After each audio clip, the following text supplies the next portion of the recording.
Il l'a giflé. Pas un mot, pas un avertissement, juste une gifle sèche, brutale, venue de nulle part. Et le plus ironique, il venait de frapper la mauvaise personne, littéralement.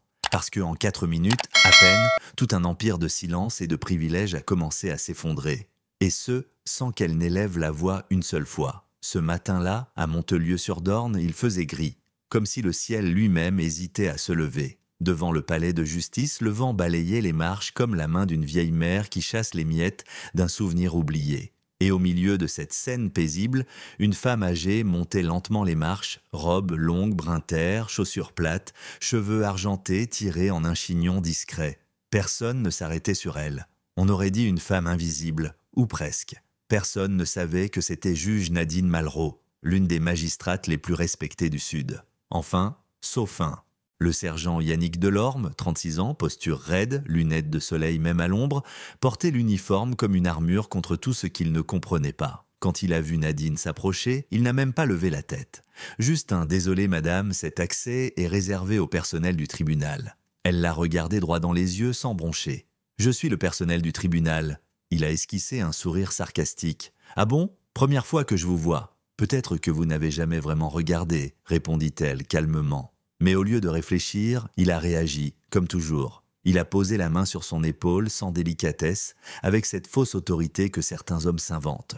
Puis, agacé par ce qu'il croyait être de l'insubordination, il l'a giflé. Ce n'était pas un bruit fort, non. C'était le genre de son qui reste coincé dans la gorge de ceux qui regardent, choqués, paralysés. Un agent derrière lui a laissé tomber son talkie-walkie. Nadine, elle n'a pas bronché. Juste un petit mouvement de tête, comme une brise traversant une porte entr'ouverte du passé. Et elle a continué, sans un mot, sans un regard en arrière. 4 minutes plus tard, dans la salle d'audience 3B, les gens se levaient pour accueillir la juge, jusqu'à ce que Nadine prenne place à son pupitre. Le silence est tombé comme un couperet. Elle a ajusté son micro, tapé doucement le marteau sur le bois, puis dit d'une voix calme « L'audience est ouverte. J'ordonne la sécurisation immédiate de toutes les vidéos de surveillance prises ce matin. Je vais émettre une convocation urgente à l'encontre de l'agent qui m'a agressé. » Delorme était là, debout, au fond, livide. Il serrait son arme sans bouger, comme s'il espérait se dissoudre dans l'air. Et là, Nadine a levé les yeux. « Sergent Delorme, veuillez décliner votre identité complète, année de service et numéro de matricule. » Il a bafouillé.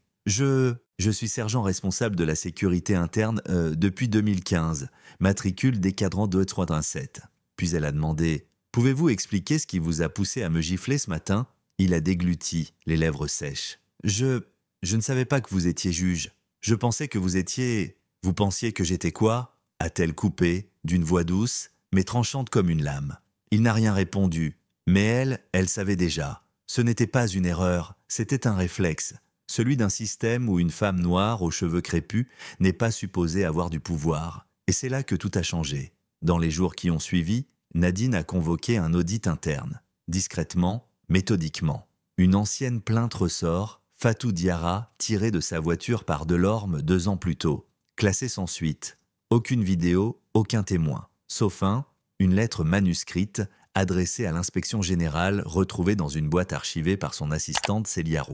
Une phrase y brillait comme une brûlure. Le pire, ce n'était pas l'humiliation. C'était de savoir que personne ne me croirait. Nadine n'a pas réagi tout de suite. Elle s'est contentée de dire « réouvrons tout ». Mais évidemment, ça n'a pas plu à tout le monde. Un matin, en arrivant à son bureau, Célia découvre la porte entr'ouverte. Rien n'a été volé, sauf un détail glaçant. Ses dossiers éparpillés sur le sol et accrochés au mur, un brin de cheveux argentés, enroulé, suspendu par un fil noir. En dessous, une note griffonnée, une tête trop haute finit toujours par se courber. Ils pensaient à la faire reculer. Ils ont déclenché une tempête. Nadine a organisé une audience à huis clos, présenté les fichiers, les preuves, les connexions, notamment entre Delorme et un certain Louis Barral, son beau-frère, directeur adjoint à la supervision judiciaire. L'un effaçait, l'autre frappait. Tout était lié. Et pendant ce temps, dehors, quelque chose grandissait. Le petit-fils de Nadine, Léo, a publié une vidéo d'elle attachant ses cheveux face à la lumière de la fenêtre. La vidéo a explosé. En 2 jours, les cheveux de mamie est devenu un hashtag, un symbole. Les gens ont commencé à partager leurs histoires, leurs cicatrices. Les écoles ont même commencé à proposer des journées capillaires libres pour les jeunes filles noires. Mais, un soir, Léo n'est pas rentré. Son vélo et son sac ont été retrouvés près d'un étang. Nadine s'est effondrée. Pas de larmes, juste un silence. Pendant une semaine, elle est restée assise au bord de l'eau, tenant la chaussure boueuse de son petit-fils. Et le pays entier s'est levé, 10 000 volontaires, des drones, des chiens, des artistes de rue, peignant le visage de Léo dans les quartiers. Le hashtag GHA ramener Léo est devenu un cri collectif. Puis, un dimanche matin, Nadine est remontée sur scène. Pas en robe, pas en juge, juste elle, cheveux libres au vent. Elle a dit « Ils m'ont dit de me taire ou je perdrais tout. Mais je n'ai jamais voulu garder, je veux transmettre. » Et elle a transmis. Fatou Diarra est revenu pour se présenter au municipal. Un adolescent battu en 2017, Yanis Aïtkassi, a lancé une campagne d'éducation juridique pour les jeunes des cités. Et sur les bords du lac, là où tout avait basculé, une statue a été dressée. Pas d'elle en magistrate, mais assise sur un banc, tenant la chaussure de Léo, regardant l'horizon. En dessous, une phrase « La justice n'a pas besoin d'être haute, juste vraie. Mais vous savez quoi? Ce n'est même pas la fin, parce qu'un matin, son bureau a encore été visité. Ordinateur vidé, fichier disparu. Et sur son fauteuil, un mot « On coupe, on recommence ». Elle l'a lu, a souri, puis dit à Célia « Alors qu'il recommence, moi aussi. Et vous, est-ce que vous pensez que la justice, ça commence avec une robe et un marteau, ou avec une gifle et une femme qui refuse de baisser les yeux? Partagez votre avis dans les commentaires. Qui a tort? Qui a raison? Est-ce qu'une gifle peut vraiment renverser un système? Ou est-ce que c'est juste le début